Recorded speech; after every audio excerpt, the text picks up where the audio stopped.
Today is June 3rd, 2023, and I would like to bring you this day in history. On June 3rd, 1934, a group of U.S. sailors marched through downtown Los Angeles carrying clubs and other makeshift weapons and attacking anyone wearing a Zoot suit, a baggy wool pant, oversized coat, and pork pie hats, favored by many young men of color at the time. Over the next week, the so-called Zoot suit riots spread throughout the city, including the largely Mexican-American neighborhood of East Los Angeles and the largely black neighborhood of Watts.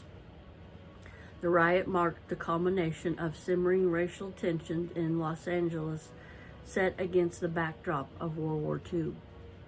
After originating in Harlem jazz clubs in 1930, the Zoot suit style had become popular with young men in Black and Latino communities across the country.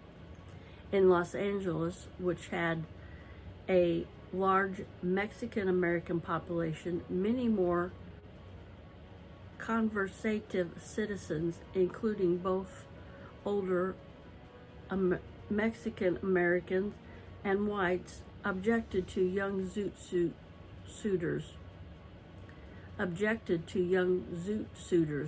who called themselves pancheros, associating them not only with cultural rebellion, but also with criminality and gangsterism. These negative views only increased during World War II, when the rationing of wool in the early 1942 led to manufacturing of Zoot suits to be banned and the wearing of them to be seen as unpatriotic.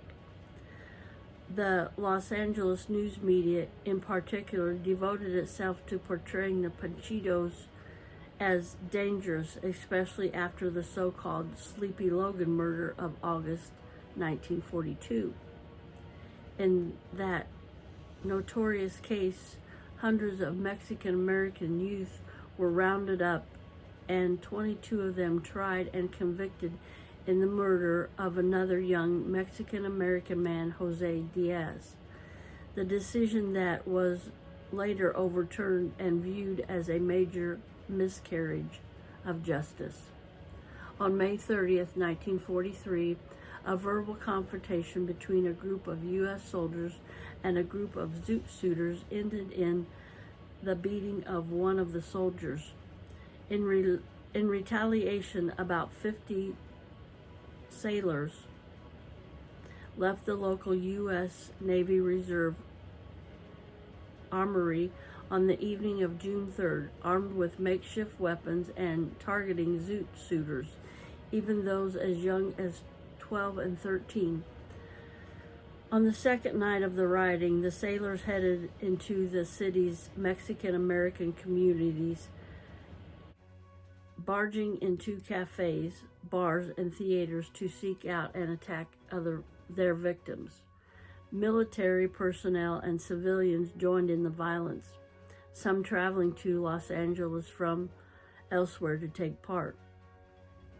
While news reporters portrayed such rioters as heroes fighting against the supposed Mexican crime wave, many of their attacks were clearly racist in nature, targeting Latinos, African Americans, and other minorities, even when they weren't wearing Zoot suits. Meanwhile, police arrested hundreds of young Mexican Americans, many of whom had been attacked themselves, compared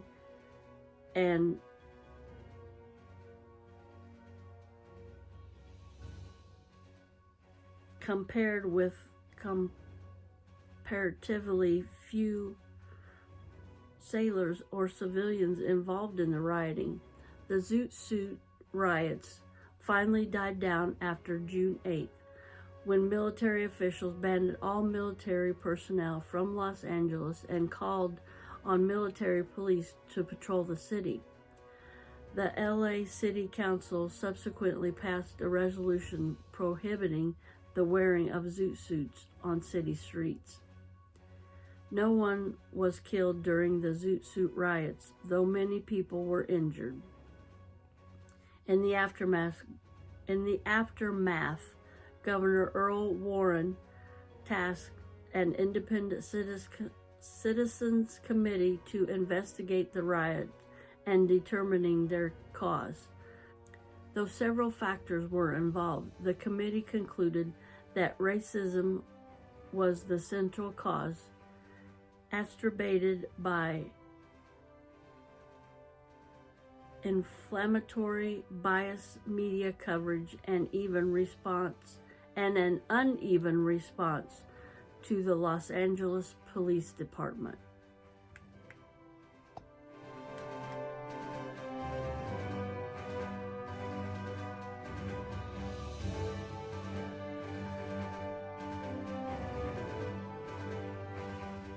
Now I like to bring you another This Day in History. Santa Cruz, California, a favorite early haunt of Arthur Kinsey and his merry pranksters, was an established capital of the West Coast counterculture scene by the mid-1960s. Yet just 10 years earlier, the balance of power in this crunchy beach town 70 miles south of San Francisco tilted heavily toward the older side of Generation Gap. In the early months of the rock and roll revolution, in fact, at a time when adult authorities around the country were struggling to come to terms with a booming population of teenagers with vastly different musical tastes and attitudes, Santa Cruz captured national attention for its response to the crisis. On June 3, 1956, city authorities announced a total ban on rock and roll at public gatherings, calling the music detrimental to both the health and morals of our youth and community. It was a dance party the previous evening that led to this reaction on the part of Santa Cruz authorities. Some 200 teenagers had packed the Santa Cruz Civic Auditorium on Saturday night to dance to music of Chuck Higgins and his orchestra, a Los Angeles group with regional hit record called Pachunto Hop. Santa Cruz police entered the auditorium just past midnight to check on the event, and what they found, according to Lieutenant Richard Overton, was a crowd engaged in suggestive, stimulating, and tantalizing motions induced by the provocative rhythms of the all-Negro band. But what might sound like a pretty great dance party to some did not to Lieutenant Overton, who immediately shut down the dance and sent the disappointed teenagers home early. It may seem obvious now that Santa Cruz banned on rock and roll and other forms of frenzied music was doomed to fail, but it was hardly the only such attempt.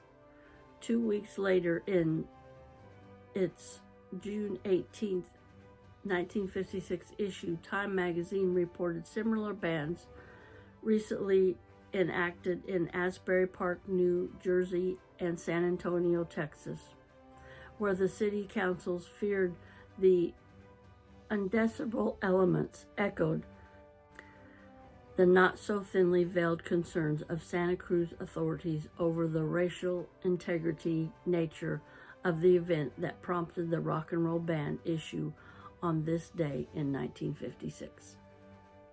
I want to thank you for watching today, and if you like the content of this video, please give it a thumbs up and go over and check out some more of my videos. I do junk journaling, I do vlogging with family, I do hauls, I do ride-along videos, and sometimes I do reviews.